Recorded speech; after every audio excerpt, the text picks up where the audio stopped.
Você já sentiu como se algo invisível guiasse suas decisões? Como se cada movimento, cada desejo, cada impulso viesse de um canto da sua mente que você não controla? Carl Jung disse: a libido não é apenas energia sexual, mas uma força criativa que se manifesta em toda a psique humana. Há algo obscuro, ancestral, que não pede permissão nem oferece explicações.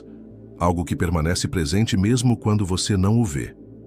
Carl Jung chamou isso de inconsciente. Mas essa não é, nem de longe, a parte mais perturbadora. O que realmente inquieta é aquilo que esse inconsciente esconde. Existe uma força primitiva e silenciosa que percorre sua história pessoal como uma veia oculta sob a pele. Você não a nomeia, não a encara diretamente, mas ela está ali, influenciando seus pensamentos, moldando suas reações, alimentando suas obsessões.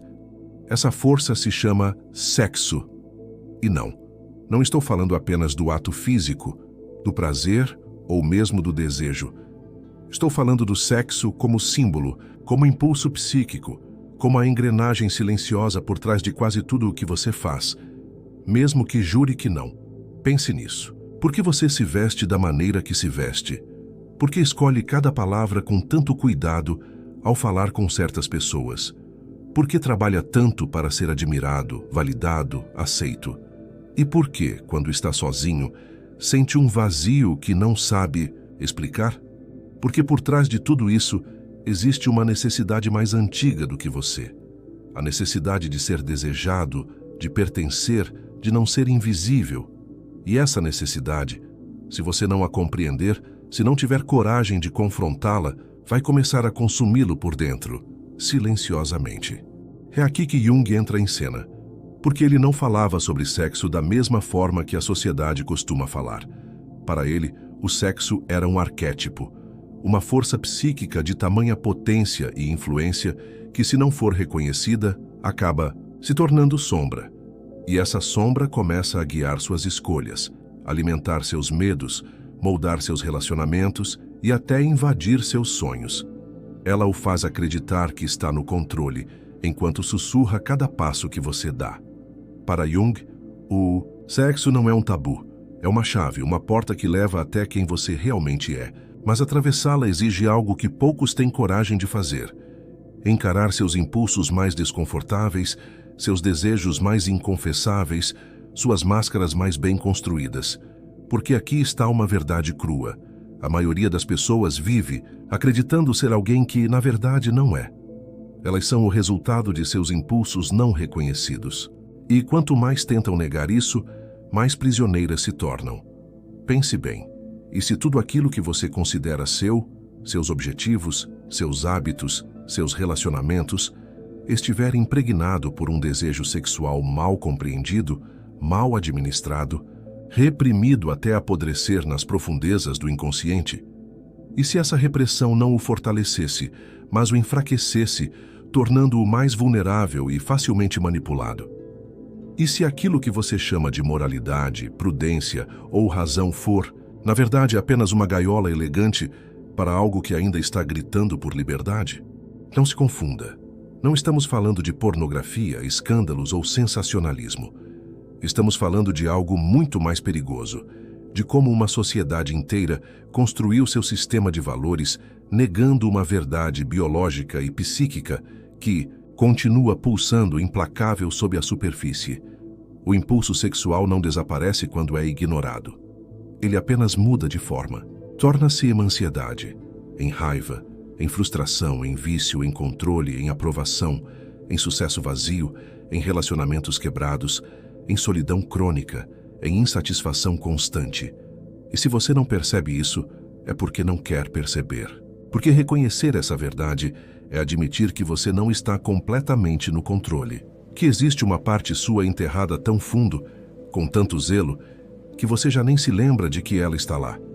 E se eu dissesse que seus gostos, paixões e medos são profundamente moldados por esse impulso, que até mesmo suas convicções mais sólidas podem não passar de racionalizações criadas para evitar o confronto com essa verdade desconfortável? Quando Jung falava sobre ânima e animus, ele não falava a partir de um academicismo frio ou distante. Ele falava com base na experiência direta, após observar, repetidamente, como até as pessoas mais estruturadas, corretas e brilhantes afundavam em crises existenciais que, no fundo, tinham a mesma origem: a desconexão de sua dimensão sexual mais profunda. Você já percebeu como as decisões mais importantes da sua vida costumam vir acompanhadas de uma tensão inexplicável? Como um simples olhar pode afetá-lo mais do que um discurso inteiro? Como o desejo, não o amor, o desejo, pode levá-lo a trair seus valores, seus planos e até a si mesmo? Essa é a força de que estamos falando. E não, ela não pode ser domada com frases bonitas ou pela repressão. Só há duas opções: compreendê-la e integrá-la, ou ser consumido por ela. Este não é um vídeo sobre sexo. É sobre controle verdadeiro, sobre o fio invisível que conduz a civilização enquanto ela finge tê-lo superado. E você que está assistindo a isso agora se depara com dois caminhos: seguir acreditando que é livre ou começar a buscar o que é real. Mas atenção, o que você encontrará talvez não agrade, mas será real, brutalmente real. E é agora que entramos no mundo de Carl Jung, porque entender o que ele descobriu pode não apenas libertar você, pode transformar completamente a forma como você enxerga tudo, absolutamente tudo. Está pronto? Porque isso vai doer, mas também vai acordá-lo. A primeira coisa que você precisa entender é simples, mas profunda. Sua mente não é uma entidade unificada. Você não é uma coisa só. Dentro de você coexistem múltiplas forças, desejos, traumas, ideais, máscaras. Jung chamou essa complexa totalidade de self, uma psique inteira que raramente conseguimos integrar por completo. E entre essas forças, uma das mais intensas é aquilo que ele chamou de libido. Mas não estamos falando da libido freudiana, limitada ao impulso carnal. Jung foi muito além. Para ele, a libido é uma energia psíquica universal. É impulso criativo e também destrutivo. É a base invisível sobre a qual sua personalidade se constrói. E sim, envolve sexualidade, mas não se resume a isso. Trata-se, sobretudo, de transformação. É aqui que muitos se perdem. Acham que negar o sexo é controlá-lo, que reprimir é superar, que esconder é sinal de maturidade. Mas o que realmente acontece é o contrário. Eles se fragmentam, dividem sua identidade em partes, separam o que sentem do que mostram, e essa cisão os transforma em marionetes de si mesmos, porque o que é reprimido não some, apenas se esconde. E lá na sombra começa a se mover como uma fera acorrentada. Silenciosa, sim, mas cada vez mais forte. Você já se perguntou por que continua cometendo os mesmos erros em seus relacionamentos? Por que atrai as mesmas pessoas, os mesmos conflitos, as mesmas decepções? Não é coincidência. É repetição inconsciente. É a libido agindo a partir da sombra, buscando resolver o que você não quer ver, buscando equilíbrio através do caos. Jung advertiu repetidamente: o que você não torna consciente se torna seu destino. E isso inclui seus impulsos sexuais. O que você não entende sobre si mesmo o controla. O que você nega em si mesmo o possui. Agora preste atenção, porque isto é fundamental. O desejo sexual reprimido não afeta apenas sua vida íntima. Ele se infiltra em sua espiritualidade, sua criatividade, até mesmo em seu senso de propósito. Por quê? Porque quando essa energia não é canalizada conscientemente, ela se distorce, transforma-se em obsessão por controle, em compulsão para alcançar objetivos que você não entende, em busca desesperada de reconhecimento, em necessidade crônica de validação. Você olha ao redor e todos parecem estar perseguindo algo: sucesso, fama, parceiro, dinheiro, poder. Mas por trás de tudo isso, frequentemente há o mesmo vazio, uma desconexão brutal de sua autêntica dimensão sexual. E esta não é uma crítica moral, nem uma condenação religiosa. É uma observação clínica. Jung viu isso em centenas de pacientes. Pessoas educadas, sofisticadas, conscientes, mas quebradas por dentro, perdidas, fragmentadas, impotentes diante de uma força que não sabiam nomear. Muitos vinham em busca de respostas espirituais, filosóficas, existenciais. E Jung, com clareza aterradora, os levava a olhar exatamente onde não queriam olhar, para o desejo que vinham negando há anos, porque o desejo, quando não aceito, torna-se distorcido. Infiltra-se em seus pensamentos, esgueira-se em suas decisões e lentamente transforma você em um personagem. Sim, um personagem, uma máscara, porque aqui está outra grande verdade que ninguém quer aceitar. A maioria das pessoas não é ela mesma. São uma versão controlada, editada, cuidadosamente moldada para evitar rejeição, para atender às expectativas, para manter a ordem. Por trás dessa máscara, o inconsciente está em chamas. E um dos maiores impulsos que ele carrega é o Eros, o deus grego do amor e da paixão. Aquela energia que busca conexão, criação e crescimento. Você já parou para pensar no que acontece quando essa energia é reprimida por muito tempo? Ela começa a sabotar você, afeta seu trabalho, seus relacionamentos e até sua saúde mental. Não é possível ignorar uma parte tão profunda de si mesmo sem que isso traga consequências. Jung foi claro: toda energia não expressa se transforma em neurose. E hoje, isso é visível em todos os lugares. Pessoas brilhantes, talentosas, com recursos, mas ainda presas, capturadas em ciclos de ansiedade, dependência emocional e vazio existencial. E ninguém ousa apontar a verdadeira origem disso. Uma desconexão profunda da energia sexual que não é vulgar, mas essencial. Aqui entra outra verdade desconfortável. A energia sexual não existe apenas para o prazer.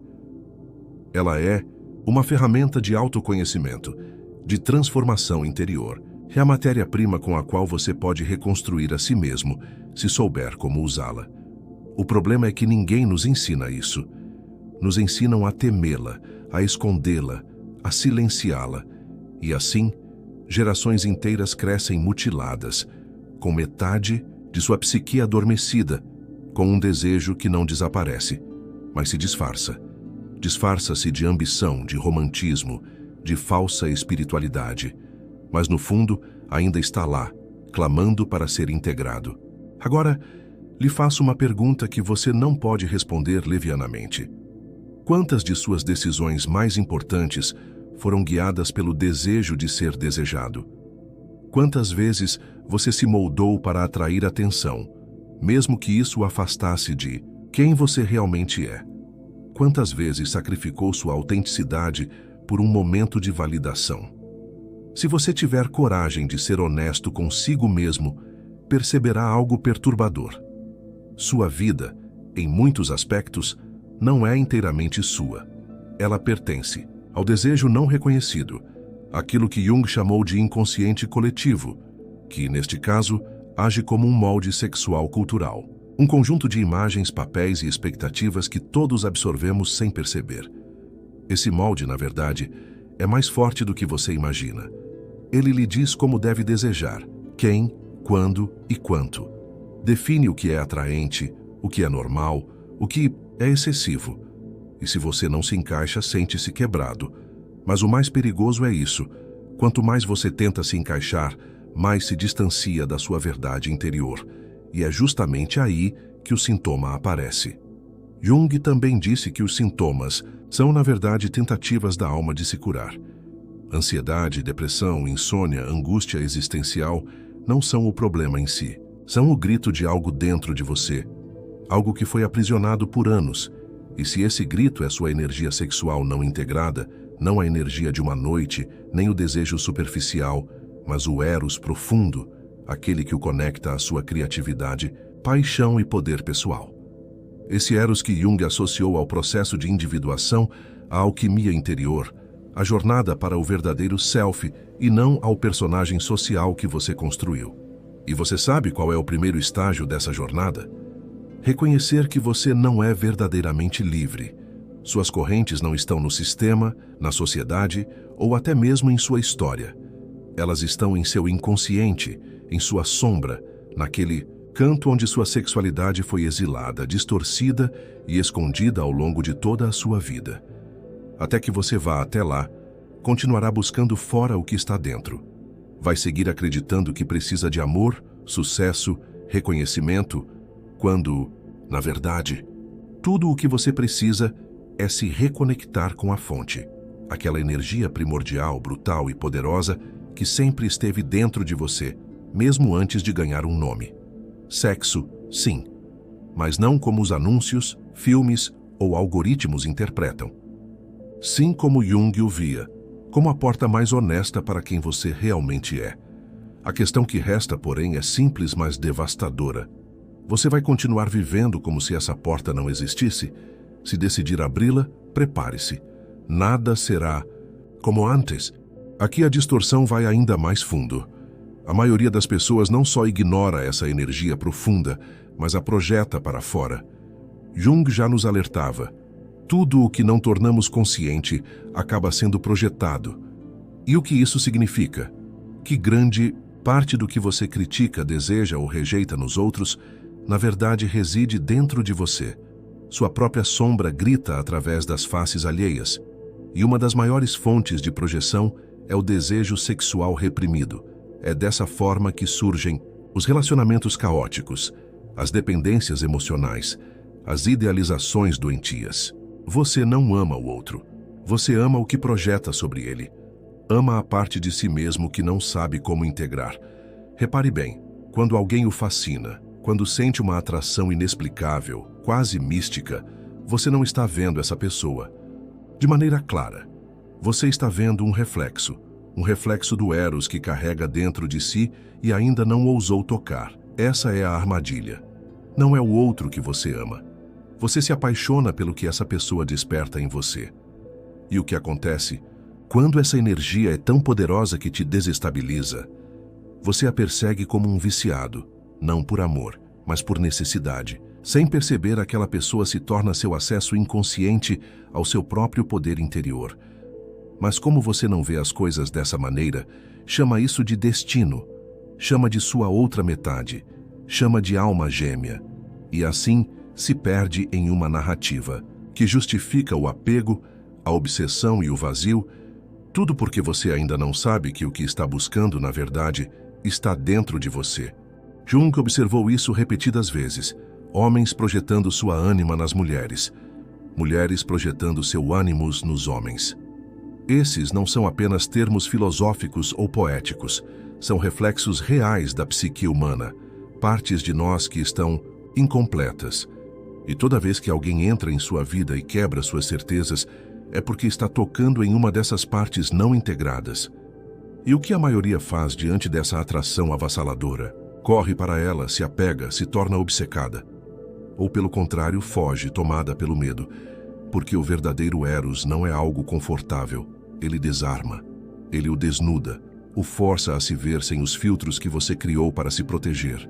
E isso é algo que nem todos estão preparados para encarar. Agora vamos mais fundo. Por que essa energia tem tanto poder sobre você? Por que ela consegue alterar seu sistema nervoso, seu julgamento, até mesmo sua identidade? A resposta vai além da biologia. Ela se conecta a mitos, símbolos, arquétipos. Em diversas culturas, ao longo de milênios, o sexo foi representado como algo sagrado e perigoso, simultaneamente. E não é por acaso.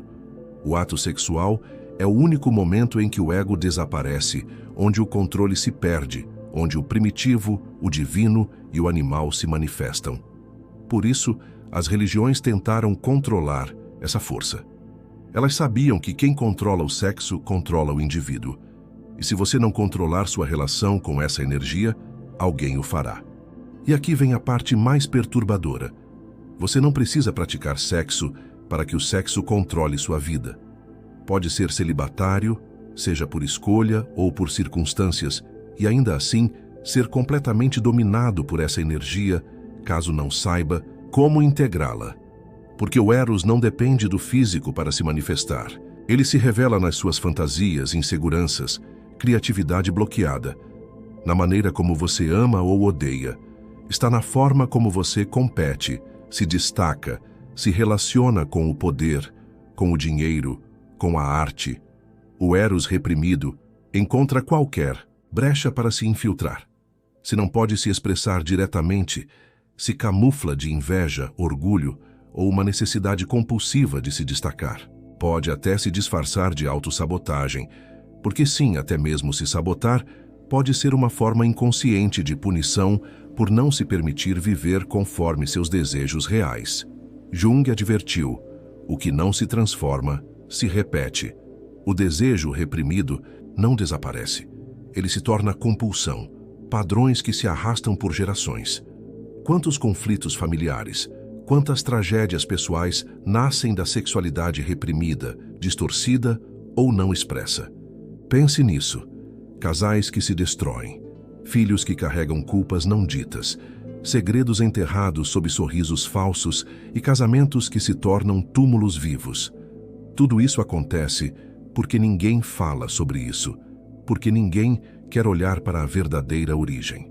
O inconsciente não negocia, ele não raciocina, ele apenas se expressa. E se você não lhe der um canal consciente, ele encontra outras formas de se manifestar. Às vezes, surge como uma neurose, outras como sonhos perturbadores, ou até mesmo como uma paixão súbita. Em alguns casos, se apresenta como uma sombra tão profunda que você nem percebe, mas ela molda todas as suas ações. Por isso Jung insistia tanto na integração. Não basta tentar controlar o desejo. É necessário escutá-lo, entender o que ele está tentando lhe comunicar, pois dentro dessa energia reside uma chave evolutiva. O Eros, quando não pervertido, é uma força criativa imensa. Aqui está algo inesperado. Grandes ideias, obras transformadoras, momentos de evolução pessoal frequentemente nascem da transmutação do desejo. Jung relacionava isso ao processo alquímico. O chumbo se transforma em ouro. O instinto se torna propósito. A paixão se converte em consciência. Mas para que isso aconteça, você precisa ter a coragem de olhar para dentro, de enfrentar sua sombra sem fugir. É hora de parar de culpar o mundo pelo que você não foi capaz de integrar em si mesmo. No fundo, o que você realmente teme sobre o desejo? A rejeição? O julgamento? Ou talvez o que realmente o assusta seja o pensamento de que, ao se permitir desejar de verdade, toda a sua vida como conhece desmoronaria. Talvez você perceba que, muitas vezes, suas escolhas foram embaladas em mediocridade, uma forma de evitar confrontar o fogo interior que arde em você. Talvez o maior medo não seja perder o controle, mas perceber que nunca o teve, que o que você sempre chamou de força de vontade nada mais era do que uma reação em cadeia de impulsos que você nunca soube como compreender. E quando você começa a enxergar isso, você se torna livre. Não livre da maneira superficial que muitos pensam, mas de forma profunda. Agora, você é capaz de fazer escolhas conscientes, olhar diretamente para seu Eros e dizer: sei que você está aqui. Não preciso mais disfarçá-lo. Posso caminhar ao seu lado. Essa transformação muda tudo. Ela altera a forma como você trabalha, como ama, como cria e até como se vê no espelho. Porque finalmente você deixa de lutar contra si mesmo. Mas é importante ter em mente: a liberdade tem um preço. Ao integrar seu Eros, você não pode mais culpar os outros. Não pode mais se refugiar no "isso aconteceu comigo" ou "eles me fizeram isso". É necessário assumir que, muitas vezes, foi você quem construiu a própria gaiola, que foi sua repressão que o tornou prisioneiro. E isso é difícil de aceitar, porque vivemos em uma cultura que idealiza a vítima e celebra a dor, não como uma fase, mas como uma identidade. Romper com isso exige força. Exige uma morte simbólica, um desprendimento da versão de si mesmo criada para agradar, para ser aceito, para se encaixar. E isso dói, pois há feridas que não podem ser curadas sem antes destruir a versão de si mesmo que as gerou. E sua relação com o desejo é uma dessas feridas. Agora imagine por um momento que você soubesse de tudo isso antes. Que desde a infância fosse ensinado que sua energia sexual não é um problema, mas uma bússola. Que você não precisaria esconder seu Eros, mas aprender a ouvi-lo, canalizá-lo e transformá-lo em arte, ação e significado. Que tipo de pessoa você seria hoje? Que vida estaria vivendo? Embora não possamos mudar o passado, você tem o poder de escolher a partir de agora se continuará ignorando essa parte de si mesmo ou se permitirá que ela o transforme. E o mais impressionante é que quando você integra seu Eros, ele deixa de controlá-lo.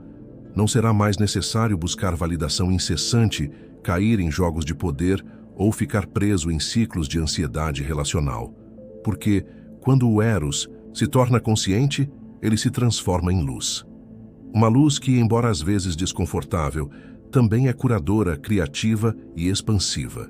Uma luz que não apenas revela quem você é, mas quem você poderia ser.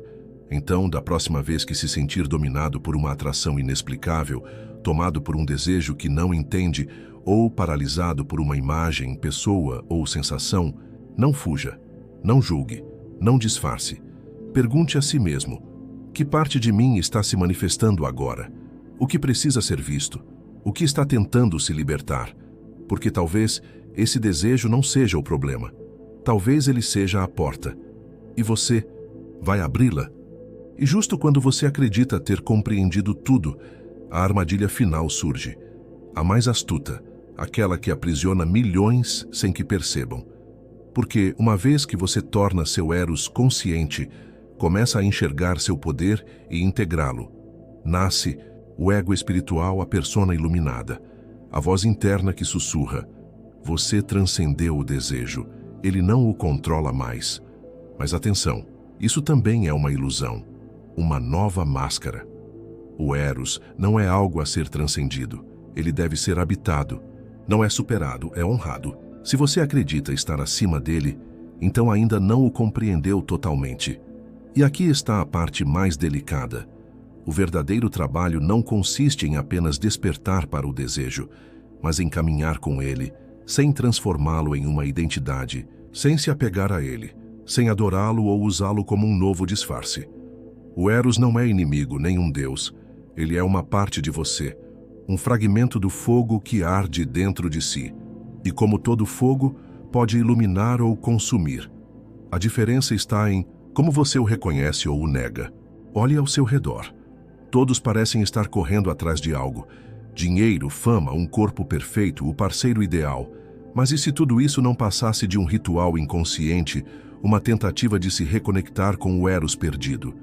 E se o verdadeiro caminho não fosse acumular mais, mas olhar para dentro e descobrir qual parte de você foi silenciada ao longo do tempo, quando você aprendeu a se comportar, a se moldar para se encaixar? A sociedade quer que você seja domesticado.